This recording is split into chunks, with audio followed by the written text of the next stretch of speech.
Hi, everybody. Welcome to ALZ Voices. I'm Chuck Gaidica, and it's really a pleasure for me to be able to come to you. It's been a fourth or fifth time now that we've been able to do one of these ALZ Voices interviews, and we're joined today by Crysal Rae, who is a Macomb County resident. She's a mom. You're a mom yourself, or not?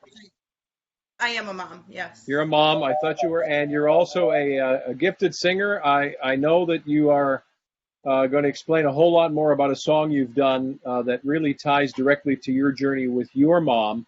Yes. But I know that you lost your mom, 2 years ago, almost to the day, to Alzheimer's, right?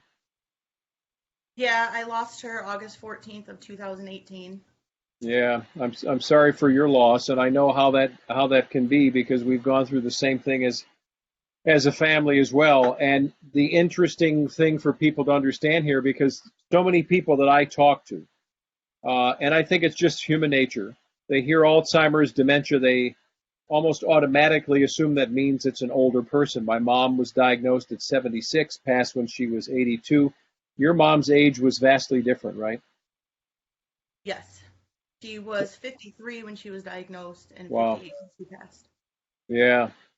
And so for you, this unfolds in so many different ways because there's the mom-daughter connection, which is super strong. I know I've got a couple daughters, three daughters, two sons, and grandchildren, two of which are girls. But there's a different bond with mom.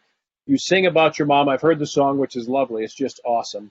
Thank you. Um, and you mentioned things in there that I can tell you're really tied to emotionally and otherwise. But tell us about that connection to your mom as a daughter. And then what did you start to see even as you got to around that age of 53 for her, or maybe even earlier? Well, the connection her and I had, we were like best friends. I mean, really. She was always there for me. I don't know my father, or I didn't know. I know Okay. him now, but I didn't at the time for most of my life. And Yeah. he was a single parent, and she just took care of me the best she could, loved me to all capacity. Yeah. And seeing her go through and being diagnosed, my great grandmother was also diagnosed.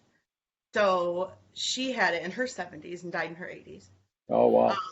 yeah, and my mom would always joke around because she would forget in her late 30s and early 40s, and she would always say, "Oh, I don't have Alzheimer's, I have sometimers."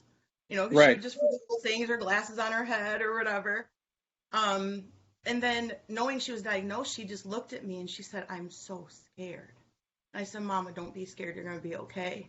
And I just knew I just had to be her best friend still. I just had to Yeah. help through, even though we knew what the outcome would be, we just had to get through it the best we could. And that was when I started writing that song. It was Yeah. a couple months actually before she passed away. Do you think, honest to goodness, you can go back and pinpoint late 30s into 40s, or she was able to when she was cognizant of that? Or what, sometimers is a phrase that you'll hear bantied around a lot by much older people still. I mean, 39, in today's world, even 53, you may be entering the next half of your life, but for goodness sakes, a lot of people are expecting 40 years of life after that age. Exactly. Yeah, Yeah, so when she was diagnosed, it just like threw everyone for a loop. Everyone was like, "No way." We were all in denial. Our family was just in denial, like, "No way, this is happening." yeah. And at first, we didn't want to think this way, but we were like, "Is she doing it for attention?" But why would she? Do you know what I mean? Hmm. It was just something Hmm. that goes in your mind, like, how can someone forget like this? I, And I don't want to dig too deep. You tell me if I'm going beyond the bounds I should, but what actually prompted her to go to the doctor? Was it you? Was it her saying, I really realize something's up? honestly, it was my grandmother had just passed, and they were best friends too. So it was Mm, like after she had passed away, I think if something traumatic can, make something happen quicker. sure. And she just started declining, and we noticed after she had passed. So we were like, wow. So my aunts, her sisters, and we all just decided, she needs to go, and she Yeah. was diagnosed, and unfortunately, early onset, which is just I don't know, it's just horrible because it doesn't have any discrimination whatsoever. Yeah. And so in her case, this journey for her was about 5 years then from when she was diagnosed at 53, right? Yes. And I remember the doctor saying too, because she had so many like, holes, like in, with the CAT scan, it was showing like in her brain and stuff, and saying that it looked like she had it from her late 30s, early Wow. 40s. So Yeah. I was just like, wow. So I'm sitting there thinking, I'm coming up to that age. So it just it started freaking me out a little bit, but I have faith, and, I want to go get tested. I do, because I Yeah. know there's the genetic testing. So me and my daughter, my oldest, are going to go get tested. You've said a couple things there. I want to come back to the testing question because that's a good one. I had a favorite uncle, my dad's brother, who lived upstairs of us. I grew up in an inner city Chicago, and he died suddenly when he was 39. Oh, And intellectually, I mean, I was only 10 years old, and it was 3 weeks before Christmas, so high impact, right? You're a 10-year-old kid. They're already presents under the tree from Unc, and he's not there. So as a 10-year-old kid, it's impactful. But growing up for me, hmm 39 turning to 40 was not an age I had trouble with because it was a big number. In my mind as a kid, I just thought all good people die when they're 39. Isn't that weird how you get an age in your mind and you start to reflect now on your mom's age, and that's affecting you and how you're thinking as a kid? yes, most definitely. I agree with that. 100%. Yeah, Yes. yeah. So genetic testing, this has been an interesting question that's been bantied around by some. Would you ever want to know, or don't you want to know? I've talked to people that say, even if I have a propensity for it, I don't want to know. I don't want to get to the point where I forget about knowing, but I really don't want to know 20 years in advance that I have this illness coming. You would like to know what the status would be. I would. That way I can Yeah, prepare. I would love to prepare, because with my mom, there was no preparation. It was just a shock to all of us. yeah, I wouldn't yeah. want my kids to have to go through what I went through with my mother. So And when you say prepare, what does that mean to you? What would you do knowing what's coming like a freight train? I think, honestly, preparing for me was just getting all my ducks in a row, like where I would be, like would I go to a nursing home, who would take care of me, that type Hmm. of thing. And also trying to do exercises with your brain to do like, I just want to try to reverse anything if I could. I mean, I wish there were. I mean, I'm also diabetic, so I'm trying to Okay. reverse that, and I know you can. So I would, if I had that, I would try to do just any cognitive things that I could to try to help Yeah, with yeah. the process of Another that. thing, as a child, I called you a kid. Obviously, you're not a kid, but I was a kid of somebody that had it too. But as children of or grandchildren of someone that's had Alzheimer's, do you still react this way as well? Like there has been a time, probably it's 5 years ago, so I don't do this all the time. I literally had glasses, cheaters, little readers on my forehead and a pair up here on my head, one on my nose, and I'm walking around the kitchen, go, where are my glasses? I had two pair on, but Yeah. that was, I think, prior to even knowing that mom had Alzheimer's. But now when something goes awry and you're like, the keys, what do you mean I just had them under my arm? You do stop and rethink, like, Yes, you do. no, is this something I need to worry about? When for most of us, it probably isn't that, to be fair. Right. It probably isn't, but of course it's going to come to your mind because it's worrisome, you know. Yeah, You yeah. never want to see anybody go through what our loved ones have. Can you share with us some of your journey as you were helping your mom as daughter, and then there's a shift to caregiver, and you're trying to take care of kids too, right? So explain some of that. Well, okay, so I was a stay-at-home mom for a while. My kids are older, but I was staying Okay. home. I had to quit my job to take care of my mom because she didn't want to go into a home. I was Hmm. scared to put her in there, and especially with their mind frame or mindset, that it's a scary thing because they don't know what's happening. You know Yeah. what I mean? So I don't know. It was something. Me dropping her off, I ended up having to take her to a nursing home because I had to work. I had no one to watch her 24/7, and with that Yeah. disease, they need to be watched when it progresses. Yeah. And unfortunately, and it's really hard, but I had to go back to work, so I had to put her in a nursing home for just a little bit, for about a month.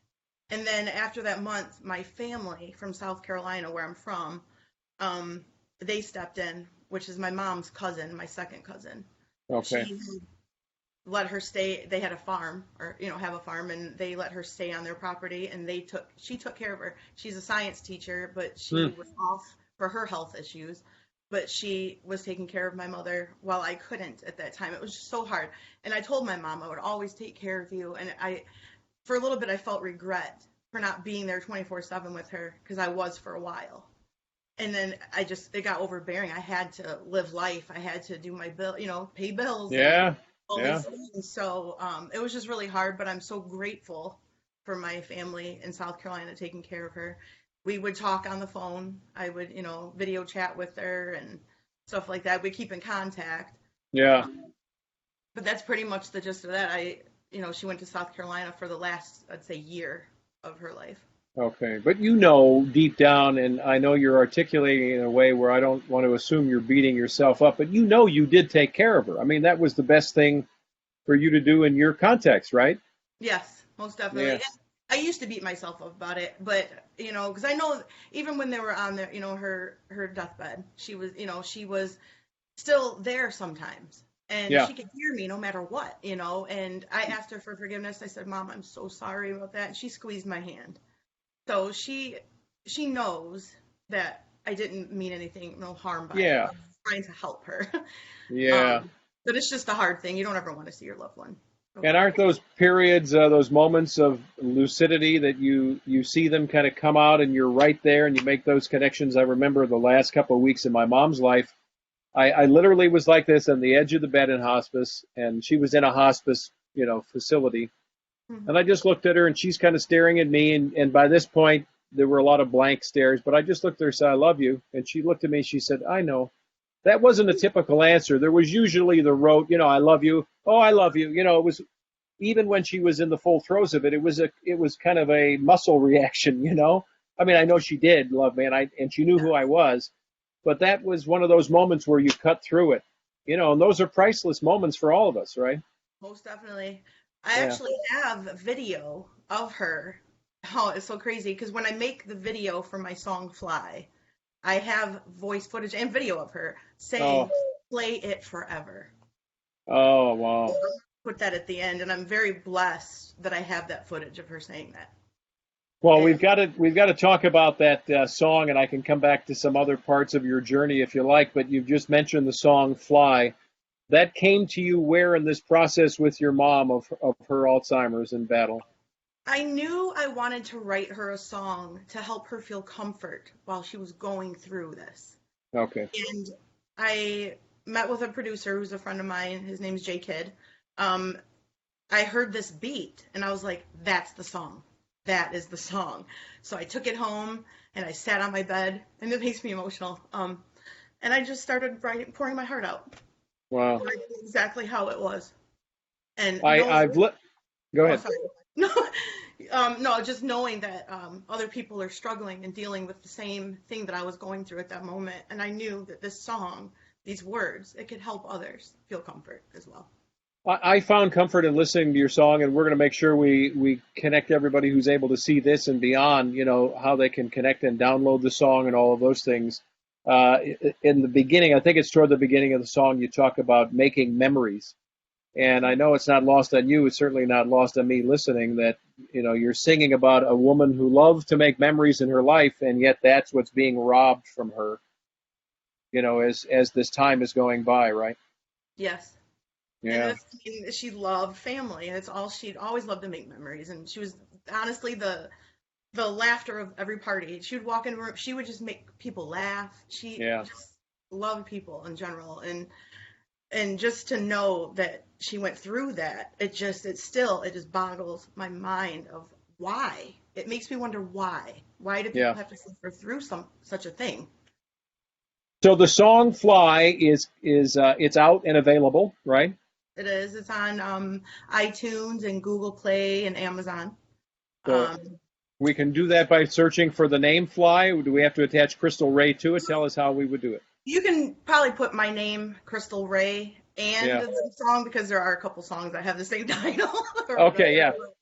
But yeah, Yeah. just Crysal Rae and Fly, and you can find it for sure. And the journey for you as a singer-songwriter has been, in your mind, I guess it seems like it's been literally a lifetime, but you've been at this for how long doing what you're doing, and now you're starting to see some fruit from this, right? I am, but you know what? It's something I've always wanted to do. I've heard "We Are the World, We Are the Children." Back in 19, I think 84.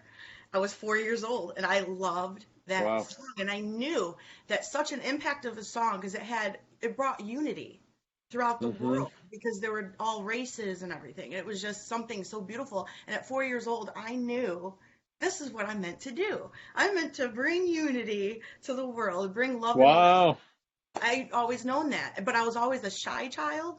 So my mom took me to Star Search. I didn't do it here when it came to Detroit. I Okay. wouldn't do it. I was too shy. But then I was 17, and a friend of mine signed me up for an open mic that I had no idea about, and ended up pushing me up on the stage. And I said, "Oh my gosh, I can't do this." But then I did it, and I saw everyone's reaction. And ever since then, I knew I'm meant to be here to do this. But then you've been doing what? Mostly songwriting and singing? Both. I mean, how has it worked out for you until now? You're starting to get some traction in this career. Honestly, it's crazy how this worked, because I was used to karaoke. How you said yourself, you karaoke. And that's Yeah. all I ever really did, you know. And then I learned that I could write in 2005. I never tried before, and I heard a beat, and I was like, "Ooh, I like this." And then I just started writing Oh, to it, and I'm like, "Ooh, I think I could do this." So yeah. then I just started networking, and I met people in the business. But the thing that really got me, I read a book called The Secret. I don't know if you've ever heard of it. Uh-huh. I've And read I it. read that it's changed my life, because Yeah. gratitude is what it is. It's You got to be grateful for what you have in order to have it the next day and for the future, you know. Yeah. I made a vision board, and I found this studio that I just liked the looks of it. And I'm like, "Ooh, I love it." So I'm going to put it on my vision board. 3 years later, okay, this is the studio that I'm going to be going to. Come And on. I'm Wow. on everything. I had the vision board in the other room. I should have. That's wild. So Yeah. we can say to whoever's watching now, you've been signed to a contract, right? To the production company contract? Yep, to M&M Productions Incorporated. I'm a international recording artist. I'll be touring, as soon as we're able to do so, because COVID and everything. But yeah, I'm going to be traveling around the world, and I'm super excited. Come on. That is just, well, congratulations. That's just the best. My recording contract is limited to Western Wayne County. That's all they'll let me do. I can't sing anywhere else. It's almost like I'll be put in jail if that happens, if you heard me. Uh, so we want to look for Fly. Do you categorize yourself as any specific kind of artist, or you'd like to be, you aspire to be? Um, honestly, I consider myself, as far as the genre, like pop R&B, top 40 Okay. hits, Yeah. that, because I love my inspiration comes from like Mariah, Whitney, Celine, Okay. Aretha, I love stuff, songs like that. I love Motown.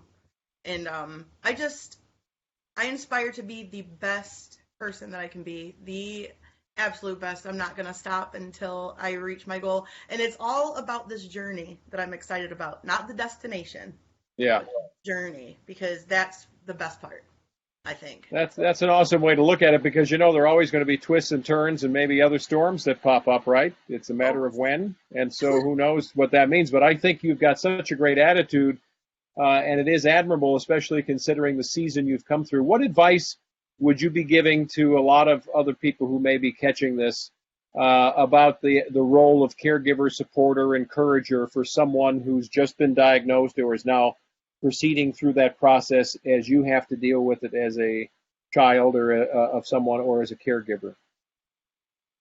I would give the advice to, have faith. You have to have faith no matter what. And just, this is a hard question for me, just because everybody's journey is different. Yeah. And for me personally, I'm glad things happened the way they did, because I don't regret anything in this world, because everything Mhm. happens for a reason. But it does happen differently for everybody. My children, it affected them way different than it did me. It's something that's so hard. I just look at my mom, and I remember giving her a shower, and her looking in my eyes, because she had that blank stare for a bit. And then Mhm. she looked at me and said, "Crystal, I don't want to die." Mm. And I said, "Mama," I said, "you're not going to die. You're going to live forever." I said, "Your spirit's going to live on forever. Don't be scared." Yeah. You know? And it's just, I don't even know if I have the right advice, because I don't want to give advice and someone be like, "Oh, she's giving me the wrong advice." everybody, like I said, everyone's journey is different. So I would just say stay close to your loved ones, make the memories, read them a book, do things to help them remember, show them pictures, show them videos, Yeah. just, tell them stories of the past or you know what I mean? Just stay interactive with your loved one. But didn't you find that even in that moment when you're helping mom with a shower, or you could be sitting next to her and holding her hand, sometimes even in the quiet of those moments, that's really all you were required to do, maybe all you could do, and maybe all she was looking for was just to know you were there and that you're holding her hand or looking her in the eye and giving her some encouragement, right? We don't always have to do a big thing to make Yeah, sure that we're connected to the loved ones that are suffering through this. most definitely, I agree. Yeah, Yeah. yeah. As we think back now to your song, "Fly," Crysal Rae is who we're talking to, so you got to find it and download it. A part of the proceeds are actually going to the Alzheimer's Association. Is that right? Yes. Yeah, I want to, there needs to be a cure. I mean, this is just something that's so hard on everyone involved, not only the yeah, person that it affects, but it affects everyone around as well. And it's just so sad to see such, I don't know, her just deteriorating like that, or just, like declining. I don't want to say sure. deteriorating, declining.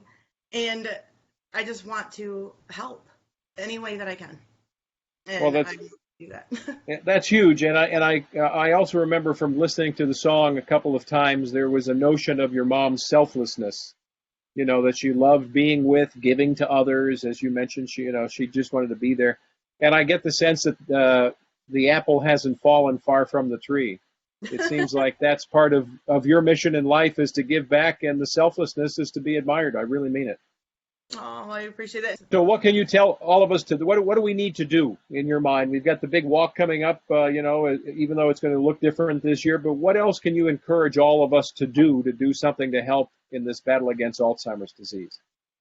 Well, anything you can. I mean, first off, the donating part, even if it's $1, if Yeah, someone could just donate even $1 to help fund the research to try and get a stop to this.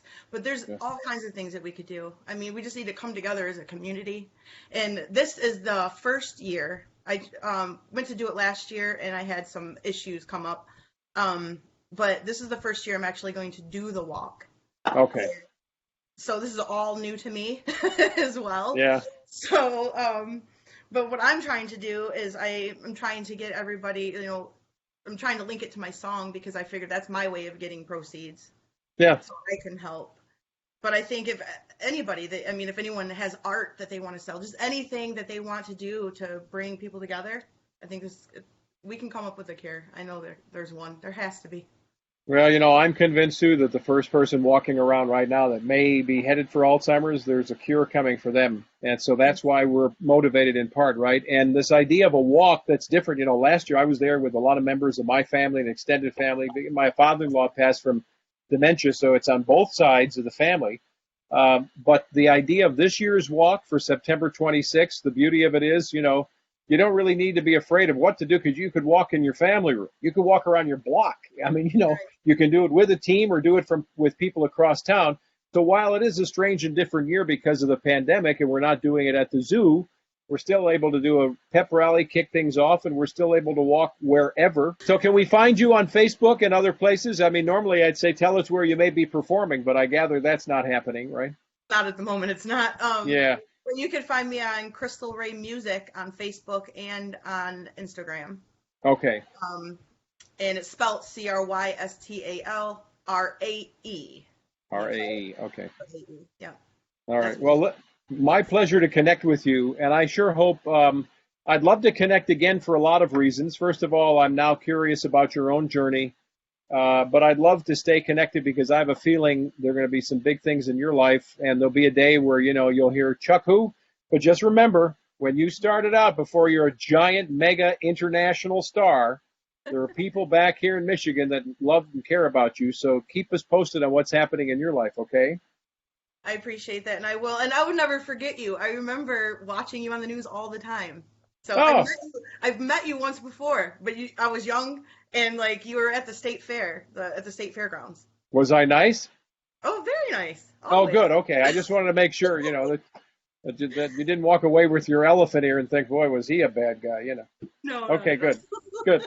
Well, it's so nice to meet you. What a pleasure. Much success, and thanks for all you're doing personally, professionally, for Alzheimer's. And we want to mention to everybody it's alz.org/walk. You can walk with your family. You can create a team. You can join a team. You can help Crystal. You can join the Brain Brigade. So there's so many ways to get involved. There's still time to do it. There's no such thing as too late because it's a pretty straightforward process. But alz.org/walk. Crysal Rae, what a joy. Nice to see you. Be well. Thank you so much. It was great to talk to you. Very Thanks. Good to pleasant. see you again.